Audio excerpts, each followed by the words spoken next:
On today's episode of the Halloween 365 podcast, we wonder, are our dreams more powerful than our reality? It's coming. Leave me alone. He doesn't believe it. Don't you know what happens on Halloween? Yeah, it can't.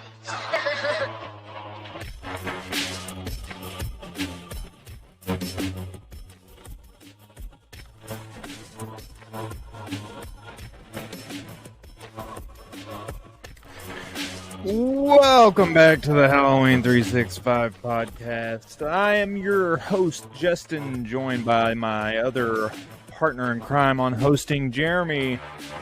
And I will steal your line. It's the only podcast where it's horror 24/7 and Halloween 365. Oh, it feels great. Chad's out stroking them bowling pins, but we're holding it down here on the pod, bringing you another spooky episode this week. And as Jeremy stated in the very beginning of the episode, this week's podcast topic, the main topic, which is always at the end if you're new to this podcast, is going to be astral projection, but not just astral projection. It's going to be the Gateway Project that the CIA used. We've never really talked about that, and we've been on a mystic run lately with our episodes, so astral projection seemed right up that alley. But 100%. We've got some really exciting news if you are having Halloween fever as of recently, because we are inching closer to a couple of monumental dates for all Halloween fans. Jeremy, tell everybody how many days we have until the halfway to Halloween week. Yes, we have exactly 20 days. If I'm not mistaken. Yeah, 20 days, yes. Yes, 20 days. Yeah, sorry. He sounded very unconfident, but it is 20 days. No. It is usually the end of April, the beginning of May, and that week is generally whenever you'll see like specials on Freeform or Hulu. They do Halfway to Halloween on Hulu sometimes, and so get ready for that, because we're also going to be celebrating with a Halfway to Halloween episode. Don't know how much I want to tell you guys yet. So, we'll just keep that one on the back burner. So 20 days until Halfway to Halloween, Jerm. 20 days, like you said. But we are 204 days until Halloween in general, until October 31st. And that is as of April 10th, the recording of this episode. So 204 days. And I've been if you're following us on Twitter, just so to say, then you can keep up each day, because we are posting on there each day exactly how many days it is to Halloween. So yeah, there we go. See, I was not aware. Well, I am. Well, aside from us being close to those days coming up, we also have Evil Dead coming very soon. What, the 21st? Oh, yes. The 21st Evil Dead Rise is coming out, and as of today, when we are recording, it is 11 days, but from the day that you hear this, it will be 9 days. 9 days, people, that this movie will be coming out, and I don't care how late it is. I don't care if there's bones broken. I will be here to do a review, whether or not I have my co-hosts with me, which I'm sure they will be with me, but we will be here to let you know the day after, or maybe even the night that it comes out. We are pumped. I just don't want to be let. I just don't want to be let down. That's if we're being honest. I just don't want to be let down. This is the one time I will take Rotten Tomatoes' word on it. I do not like Rotten Tomatoes. Yeah. I don't like it. But everything that I see about it, it looks fantastic, and I am pumped. I will be wearing my Necromancer Reading Rainbow shirt to the movie theater. I was going to wear it on the podcast, and I forgot. I will wear it for the Evil Dead night, though. Oh, yeah. Okay. Yeah. I recall. I had to take a brief moment to pause. But everybody... Hey, which, by the way, fuck you. Somebody noticed it in the store the other day. Anyway, go on. He'll wear it on here one day, and everybody will get to see. But we don't have a lot of news, actually, that's going on in the Halloween and horror community. A24 announced "Talk to Me." Already made my joke about. I made my joke about that in the chat, and I won't make my joke on it about it here. But then I kind of want to check it out, though. We don't even know what it is. I know, but all they showed, for everybody that's not seen it, all they've shown is just a stupid. It's the fucking picture, and it's just a hand with stuff written all over it. Well, I read what it was, but I was reading it during work, and I know I should. No, I'm not that interested. Anyway, so what I was saying is, besides Talk to Me, and last week I told everybody that Shudder released their Halfway to Halloween lineup, which they have a pretty good lineup if you didn't go over to Shudder's website and check out the full lineup. But besides that, there's not really a lot of Halloween news. So I took it upon myself to check the hot sheets. Check the hot sheets.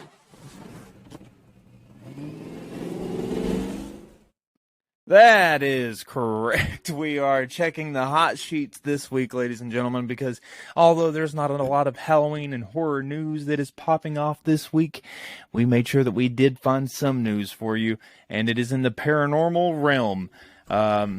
So I've actually even got a couple of videos that I want you and I to take a look at as well, to go with this hot sheets segment.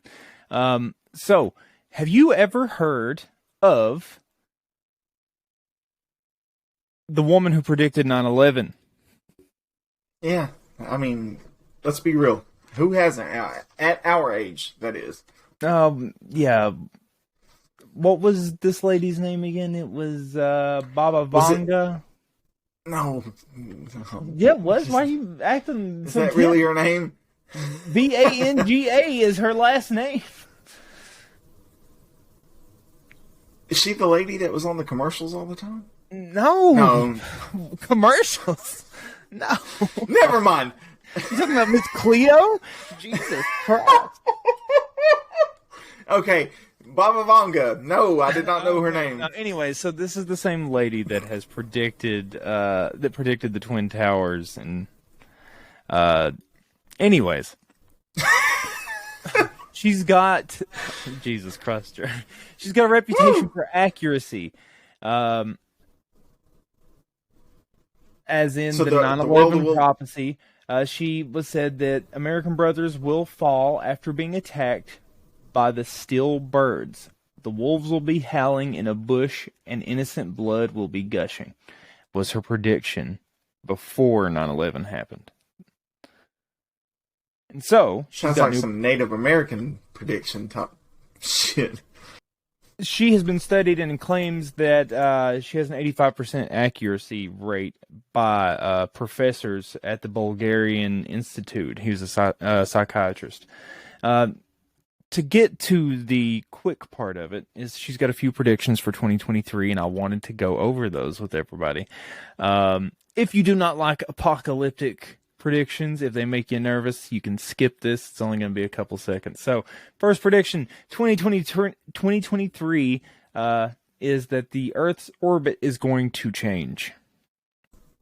And you know what? I think I've read something about scientists saying that, so that's okay. Yeah, the first one that Baba Vanga has predicted is that the Earth's orbit will change somehow. The Earth's orbit of the sun is known to change over tens of thousands of years, but a more sudden change would have a devastating effect on our environment that we are currently used to living in. Moving closer to the sun would accelerate the global warming, and moving further away would plunge us into another ice age. So, let's hope that Baba Vanga's not right on that. So, just real quick, this is known to happen, so she's not convinced me so far. It's known to happen. Okay. We've got four more. Okay. She also predicts that in 2023, a solar tsunami is coming. Powerful solar tsunami, the likes of which have never been seen before, will occur in 2023, according to Vanga. Solar storms are disturbances on the sun that can emanate out into our solar system. And she is predicting that a rare phenomenon where a powerful plasma wave will ripple across the sun and into the surrounding space climate, and it would be devastating to Earth. So she's predicting it's going to happen, and it's going to cause blackout and major technology failure across the globe this year. Ooh.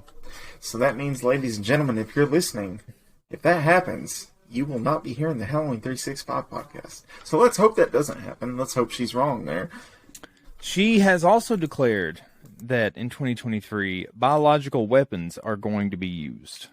She's declared that, in quotations, what she says is big country will carry out experiments using biological weapons on humans, and that hundreds of thousands would die as a result.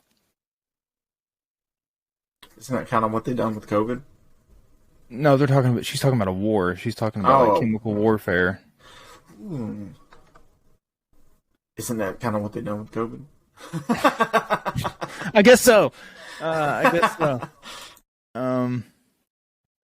This is another of her predictions. So 2023, she says a nuclear explosion. Baba Vanga warned that there will be a major nuclear power plant explosion in 2023. This is a very real concern considering that the power plant in Ukraine is under constant threat with the war in Russia. See, man, again, when did she do these predictions? That's what I want to know. This was released. Because so far, this was released Friday. Okay, man. See, and this is me. I didn't say that she said this Friday. I just said that this was released Friday. Well, depending on when she done her predictions, all of this is kind of things that you can just kind of play by ear. No, she's not saying I think. She's predicting, saying it will. Yeah, I mean, again, it's all things that you can kind of say like, oh, well, look what's happening here. That's just me being on the other side of the fence on it. Let's hope she's wrong. I mean, for real. Jeremy's doomed us. He's like, yeah, it's going to fucking happen. I mean, come on. I mean, if you look at it, I mean, things seem plausible, but let's just hope so she's if you wrong. could pick one of these 5 that has to happen, there's no stopping it. It's going to happen. Which one is it? So there is a tsunami wave. She has one more prediction. Sorry. I only gave you 4. I thought we were off one. Here's number 5. Number 5, she says near the end of 2023 that natural pregnancies are going to be banned and all babies will be grown in laboratories. They have been successfully been able to do that. They recently said that. She said it will be up to leaders and medical experts to decide who gets a baby and when they are allowed to have a baby, while the parents will be allowed to decide on their traits such as hair, eye color, and tendencies to abilities like being more athletic, being stuff like that.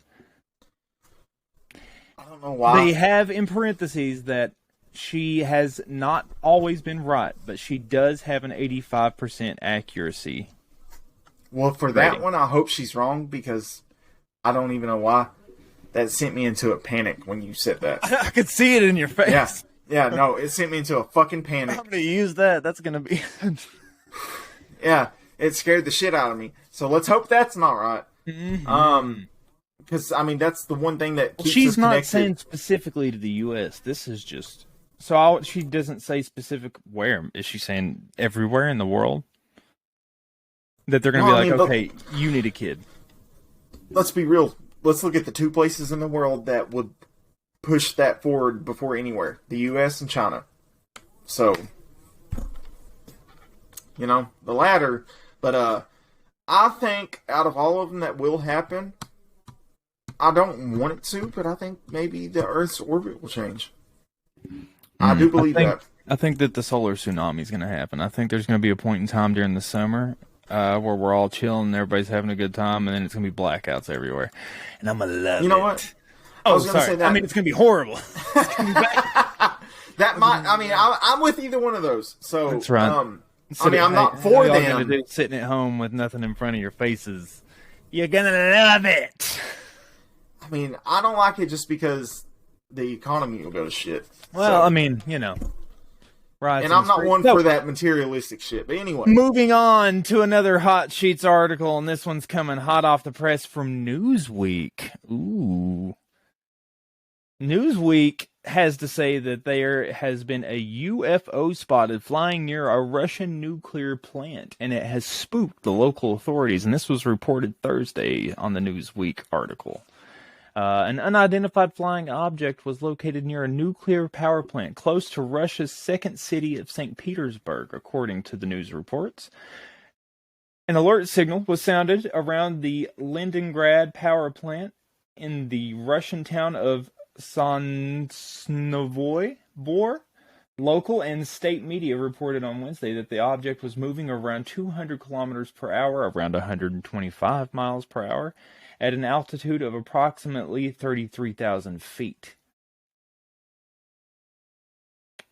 The alert triggered a special response status, a military officer told Russian online newspaper. It is possible that it was a weather balloon, he added, which could be of Russian or foreign origin. However, Russian authorities have not yet proven the explanation for the unidentified flying object. It was moving around the speed of the wind. So you know what this tells me? We're getting Is more and more of these. Another one of those balloons, but this time it's in...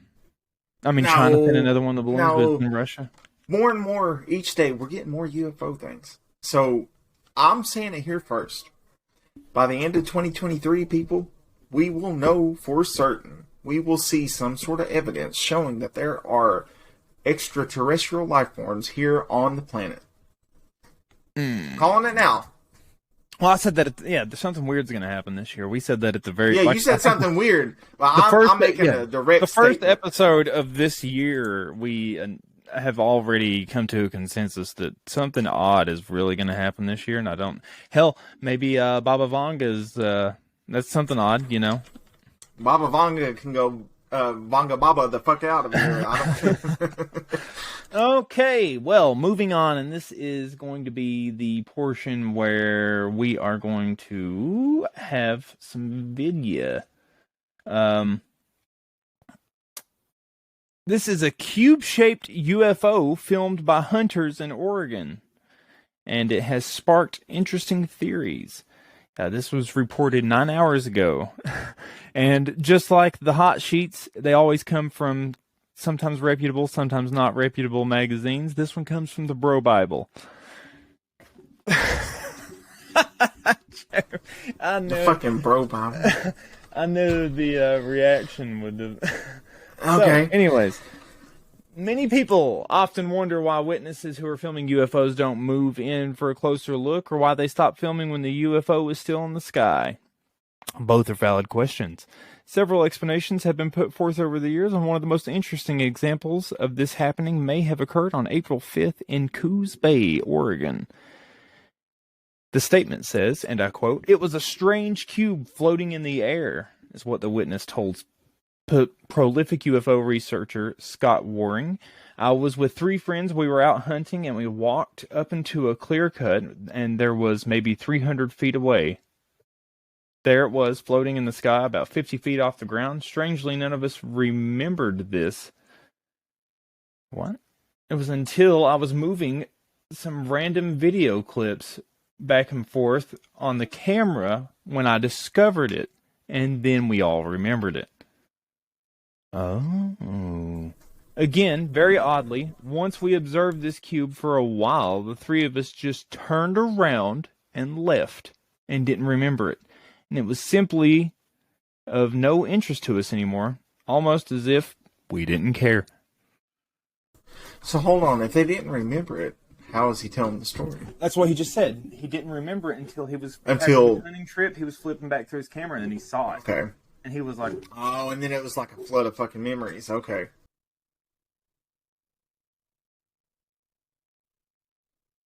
Okay, so these are the guys that were hunting. There it is. Okay.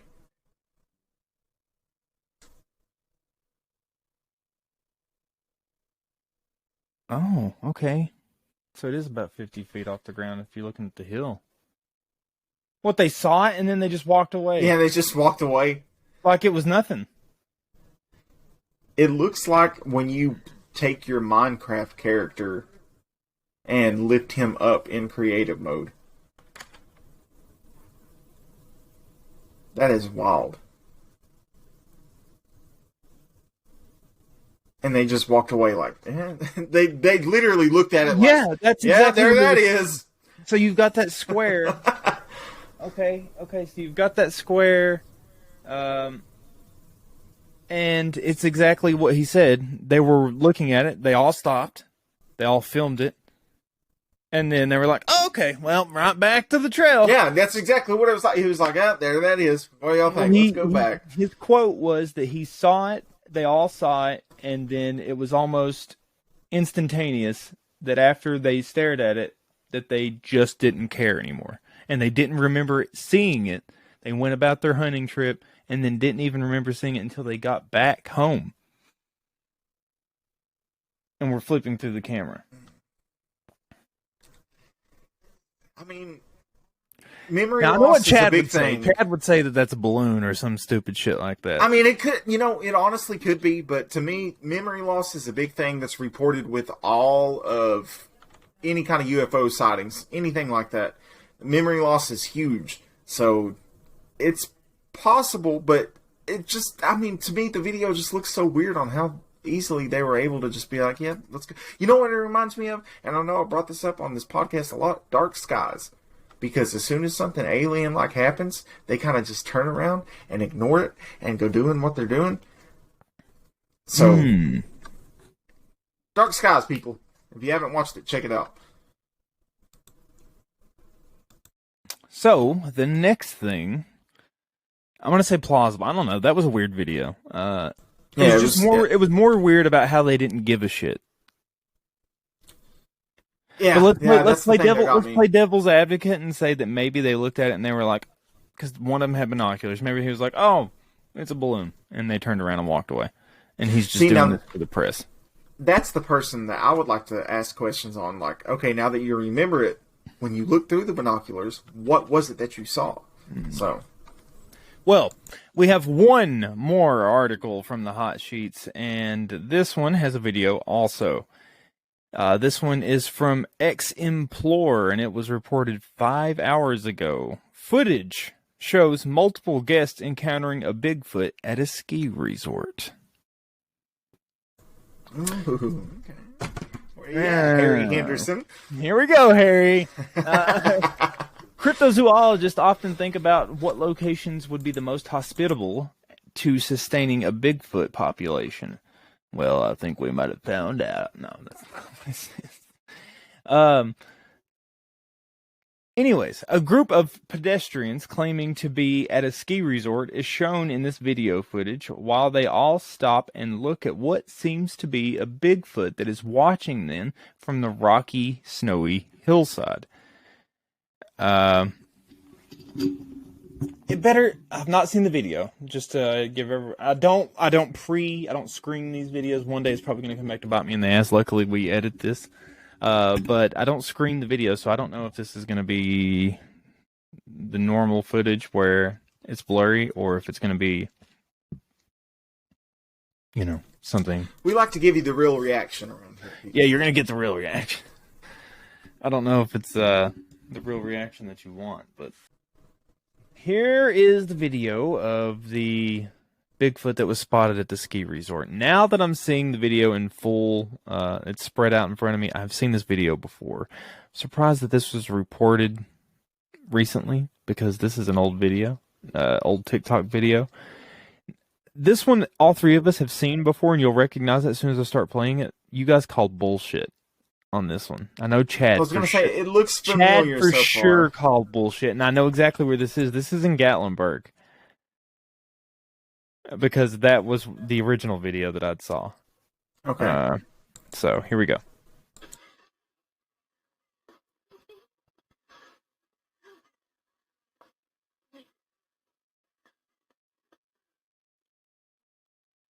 Watch the trees.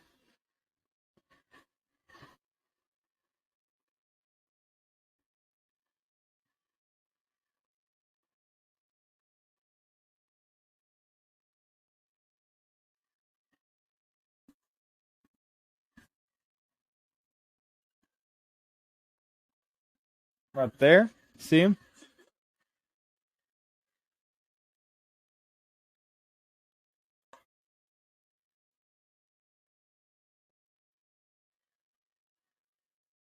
Right there.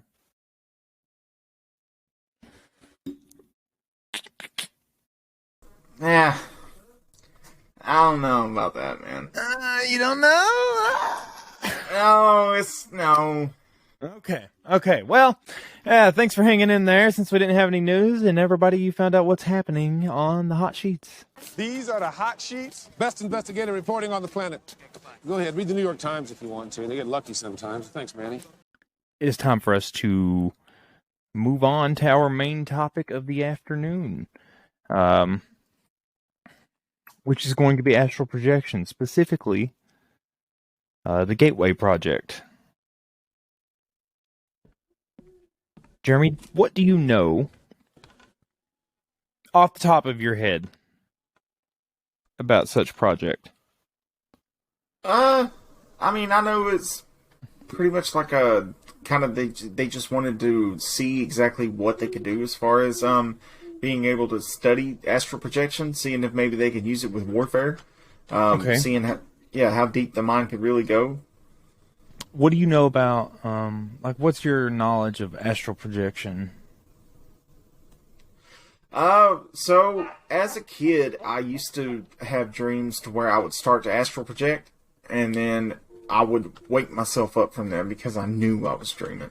So like it would all of a sudden feel like my bed was like a helicopter blade going, and then I'm coming up off the bed, and I can see stuff around me, and then I'd turn around and look at the bed, and then I would be like, no.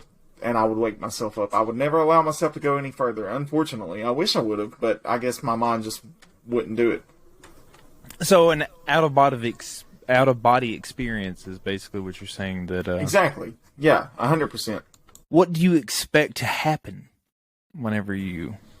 I mean, like, what if you were to be able to do it, if you were like, hey, I'm gonna dedicate and I'm gonna learn how to do it and I'm gonna do it, what are you expecting to see once you get on the other side?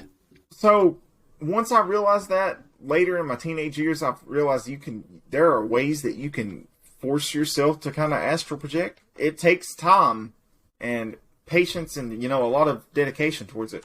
But I would try it from time to time. And the main reason I would try it is because I firmly believe, and I've said it on this podcast many a time, that we can tap into a different frequency, and that's what we're doing when we sleep.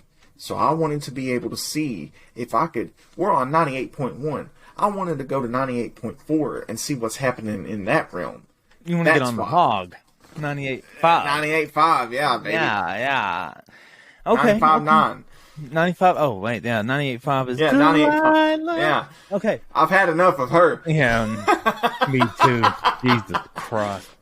Astral projection, for everybody out there who is not familiar... Insidious. That's the quickest explanation that I can give you. But is the astral projection that we have seen in media the same astral projection that is the real astral projection? Are you going to float around like Moaning Myrtle and just watch people through walls? Are you going to see ghosts? Are you going to go to another plane?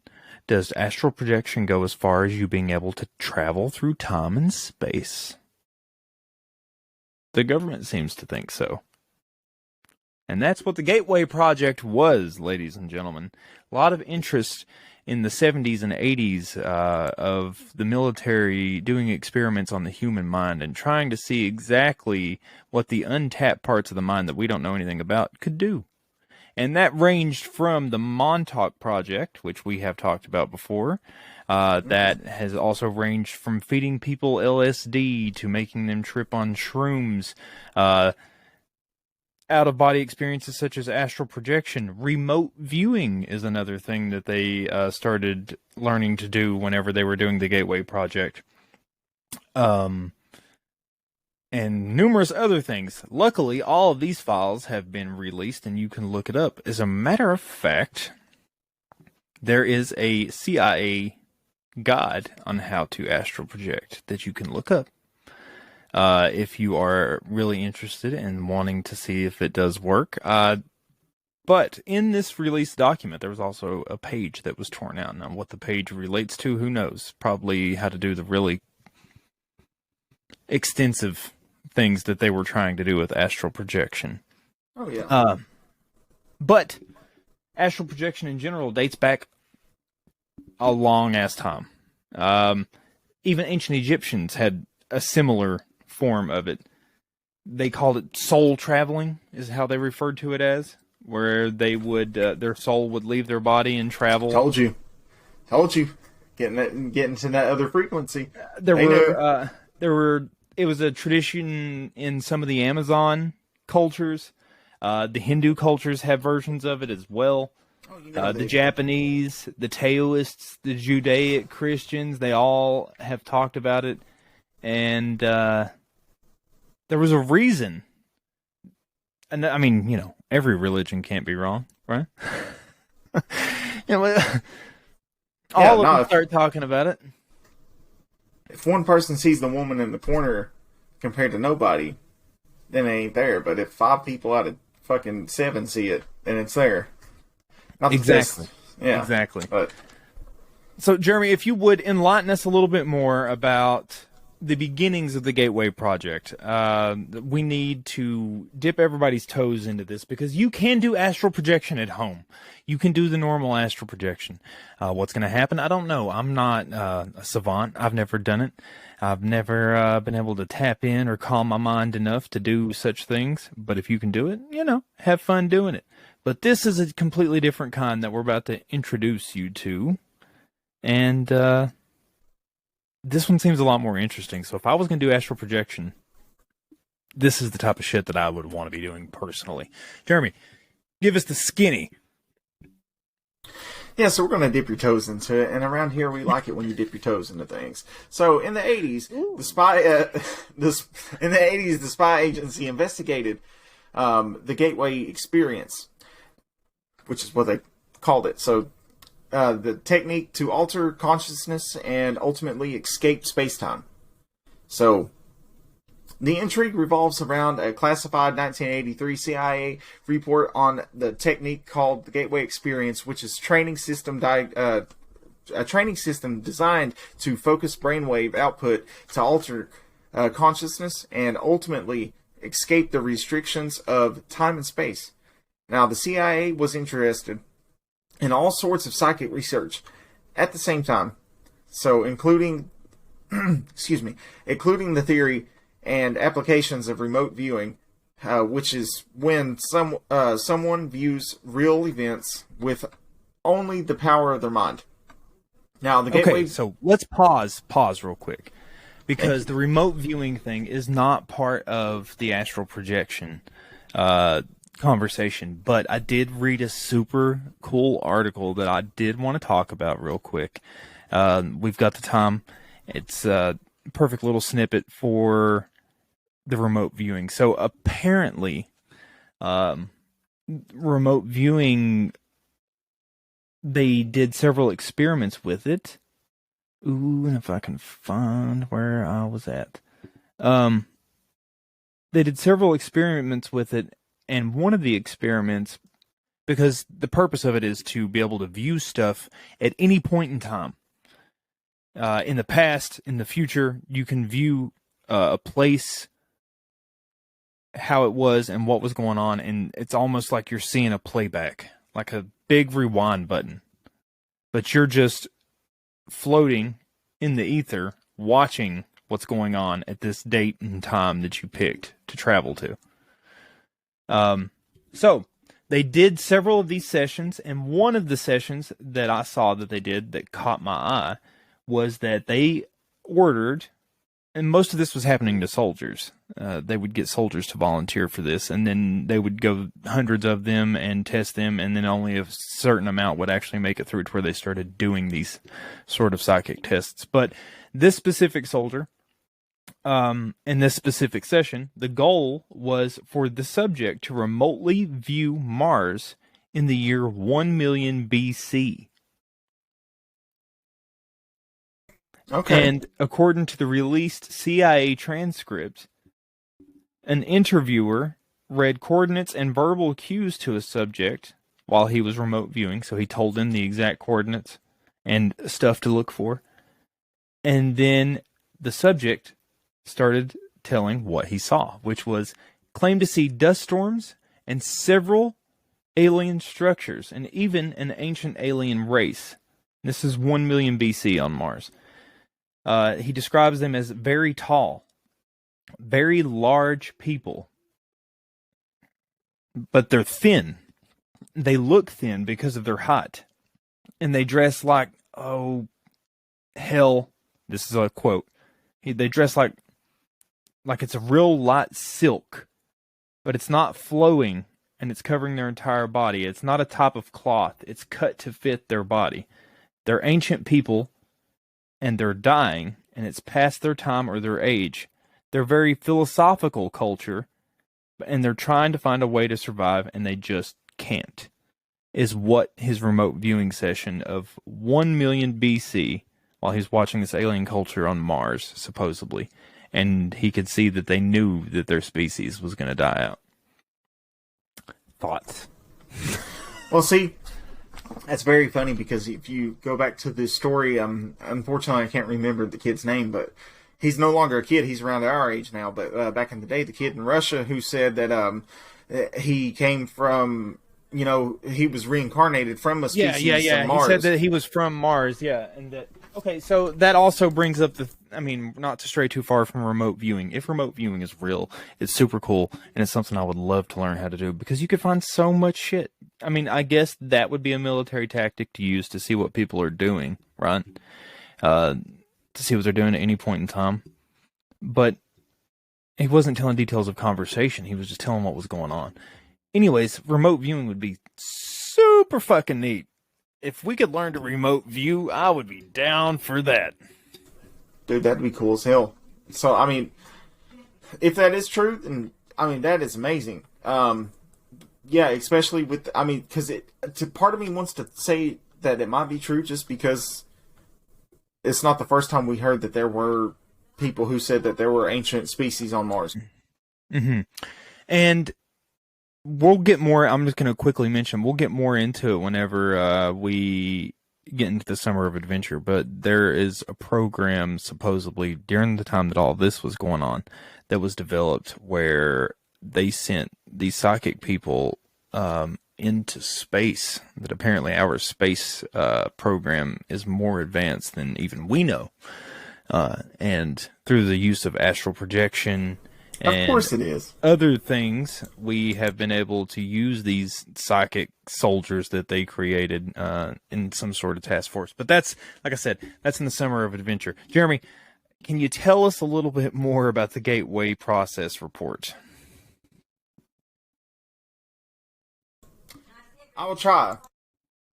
So, the Gateway Process Report, the first section provides a timeline of the key historical developments that led the CIA's investigation and subsequent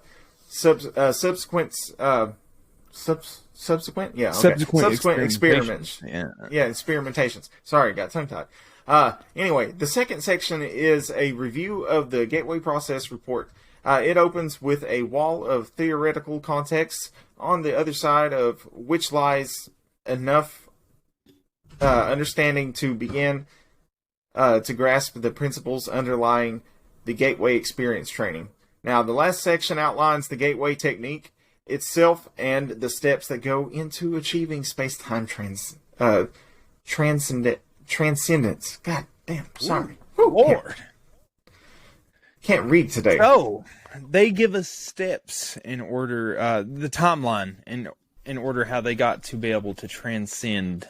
And the timeline goes like this. The 1950s, Robert Monroe, a radio broadcast executive, begins producing evidence that specific sound patterns have identifiable effects on humans and their capabilities, and that includes alertness, sleepiness, and expanded states of consciousness. 1956, the same man, Monroe, forms an R&D division inside the radio program And the goal is to study the sound of effects on human consciousness. And he observed the sleep learning, or I'm not even going to try to say that, which exposes sleepers to the sound of recordings to boost memory of previously learned information. So he's trying to get you to be able to recall and hold on to the information that you've learned through sounds while you're sleeping. 1958, while experimenting with sleep learning, Monroe discovers an unusual phenomenon he describes it as sensations of paralysis and vibration accompanied by bright light. It allegedly happened 9 times over the preceding 6 weeks and culminates in an out-of-body experience. That happened in 1958, is when Monroe actually documented it scientifically that he was having an out-of-body experience. So unintentionally, while doing these sound listening things, he astral projected by accident.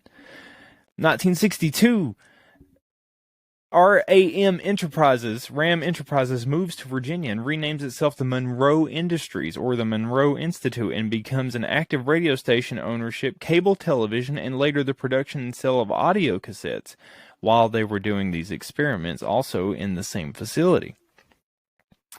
He published several different books, Mr. Monroe, and June 9th, 1983, the CIA report analysis and assessment of the gateway process is produced, and it provides a scientific framework of understanding of the human consciousness and out-of-body experiences and altered state of mind.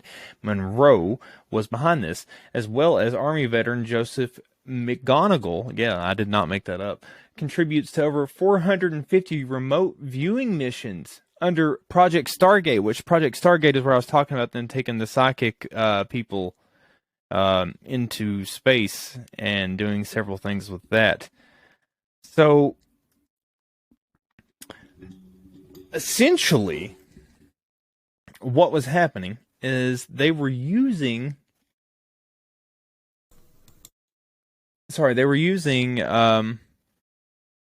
these out-of-body experiences for them to be able to go to specific places in time. They claim that there is an astral plane as well. I believe that 100%.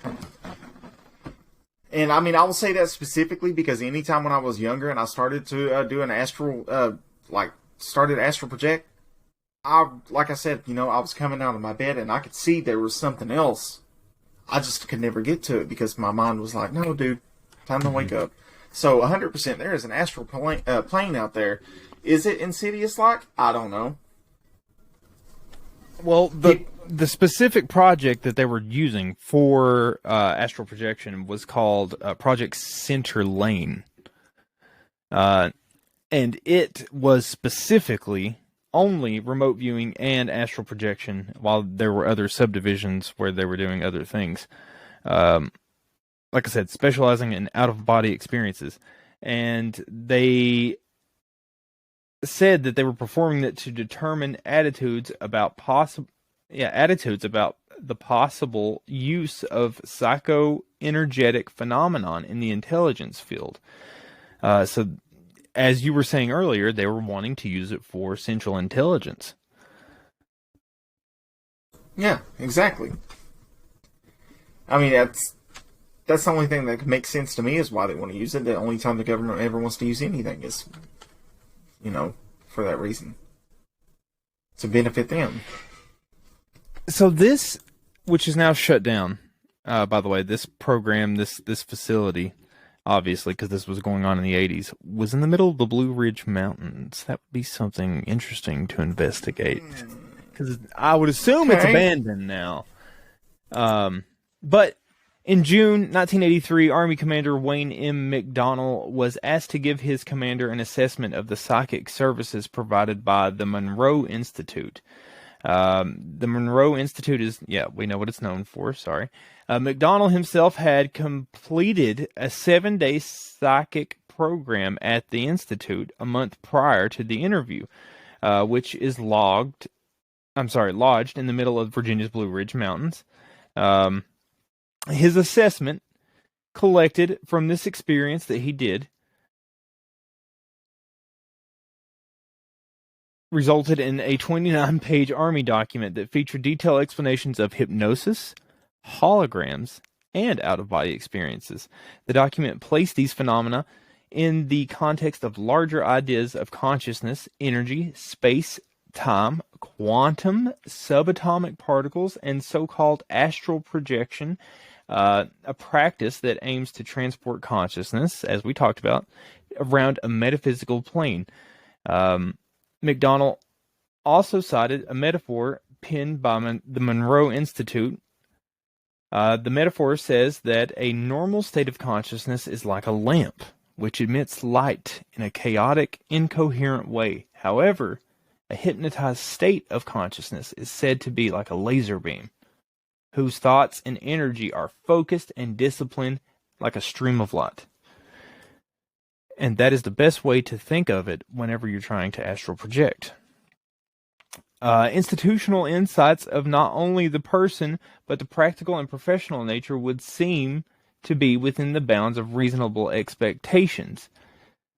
So, to put that in layman's terms, the report that McDonald came back and gave to the Army and the CIA is that the astral projection is worth the CIA's while, and they need to continue funding it.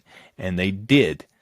And they started doing Project Centerlane, and they underwent hypnosis. They practiced reaching the so-called astral plane with the goal of learning foreign languages and undergoing what the documents only refer to as habit control training.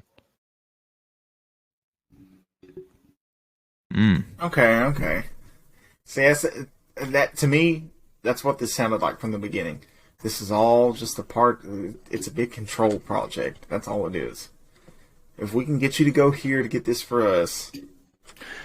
But what? Yeah, so, I mean, they're obviously going to help them with a bunch of habit control as well. There's going to be something in there for them. But what is the astral plane? Like, what is it? They don't go into a lot of detail. Maybe the document itself does. It's a 29-page document, which I have not read fully through. Just picked little bits and pieces out of it. But I'm just curious. What is this astral plane? Are we talking Insidious? Are we talking you floating around with just a bunch of other people? Do you see, oh, hey, Bill, I didn't know you were astral projecting too. I like your yard, Bill. That's awfully nice. I was going to say, what if it is like an Insidious type thing? Or what if multiple religions mention limbo? What if the astral plane is limbo? I guess it's possible. We'll just have to find out. The more documents they release, the more we'll know. And the best place for you to know is right here. I mean, leave me alone. He doesn't believe it. Don't you know what happens at Halloween? Yeah, he can't.